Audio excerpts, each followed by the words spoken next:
Last week, I presented at the Orange County GATE conference on using student choice in the 5E model, how to empower your students to take ownership of their learning. Now, that whole entire session was an hour long, but I realized that an hour-long video is way too long and teachers don't have time for that. So instead, I'm going to break it up into 5 videos, a 5-part mini-series. We're going to start with an overview of the 5E model, going over just basically what it's about and its purpose.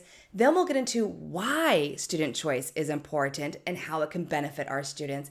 And finally, we'll go into 3 of the 5 phases and how you can infuse student choice into those 3 different phases. Hi, I'm Christy. I'm a middle school science teacher with over 25 years experience in the classroom, and I love helping teachers empower their students to take ownership of their learning. Let's go ahead and get started.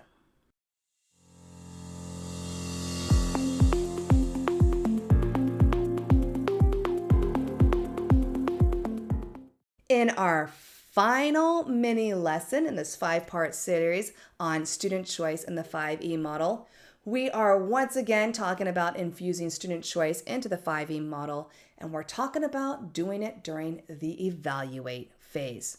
So, friendly reminder, for the 5E model, the first thing you're going to do is you're going to make a list of all your activities and lessons that you already have or that you wanted to do for this topic that you can then use for student choice.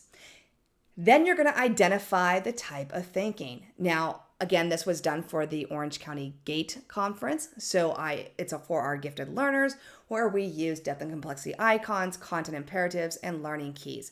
For my core students, where I do student choice also with them because it is also important for them to learn self-regulation, self-management, self-awareness, decision-making skills.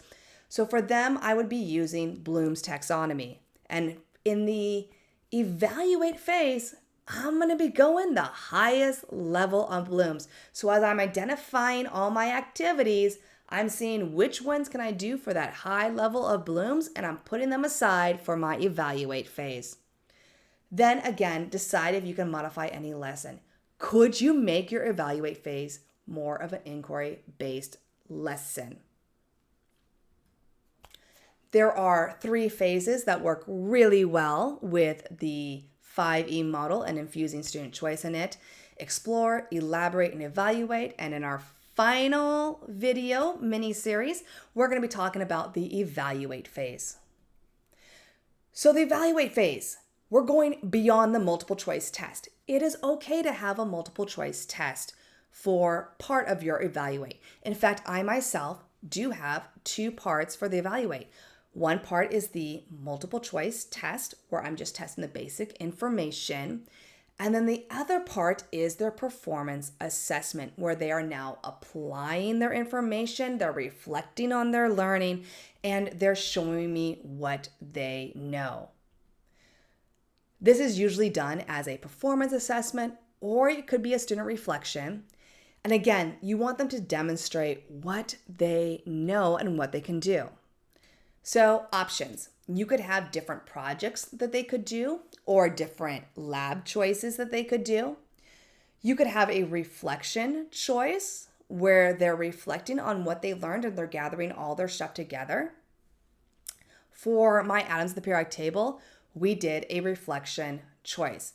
I had the students choose a universal theme. So in our gifted learners, a lot of times we use a universal theme throughout the quarter, throughout the year, and it's just a way to show the students that everything you're learning is linked together. They're all related.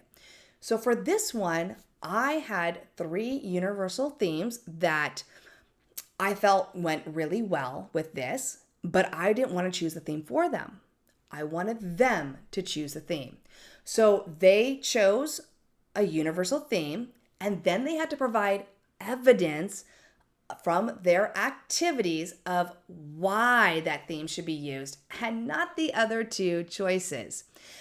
From there, we had sort of a court case debate where the students got to present their findings and give their little spiel about what universal theme they chose and why they felt that was the best one. Then they had to listen to the others present theirs. Then they were given a chance to do a counter argument and present why another choice, although they heard and they have these ideas, why it would not be as good as the one they chose. And they made then their final statement. And then the best part is after it's done, I let the students then choose again if they want to stay with their universal theme or if they now want to change it. Did one of the other groups change their mind and make them look at something else? So it is your turn. What are some ideas that you could use for your evaluate phase? Now, while you're doing this, gather all your stuff. If you would like the lesson that you saw today, again, in the descriptions, I'm going to give the link to the actual PowerPoint presentation I did at the GATE conference. And there you will have the links to the lesson that I provided for all three of those student choices, the elaborate, the explore, and also the evaluate phase, and some extra bonus stuff that I gave my audience that was there, the teachers that were there. But since I'm presenting to you too, I'm giving you those extra bonuses also. And one final thought as we wrap up this whole 5-part mini-series on student choice. First, embrace controlled chaos. Your students are going to be doing different things. It's going to look crazy, but here's the thing. They're all going to be engaged in learning.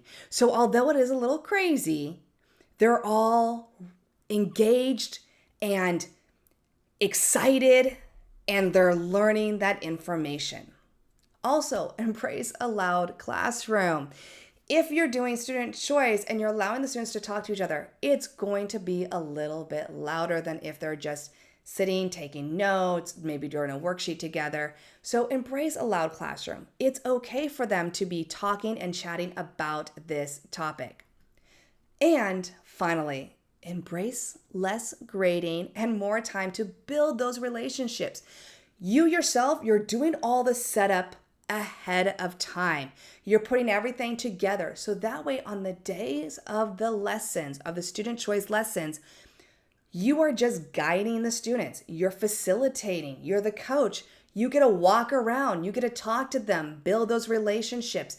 And because you're using one rubric for all the grading, it's going to go much faster. You're not grading all the time. You're grading at the end of the phase. So less grading.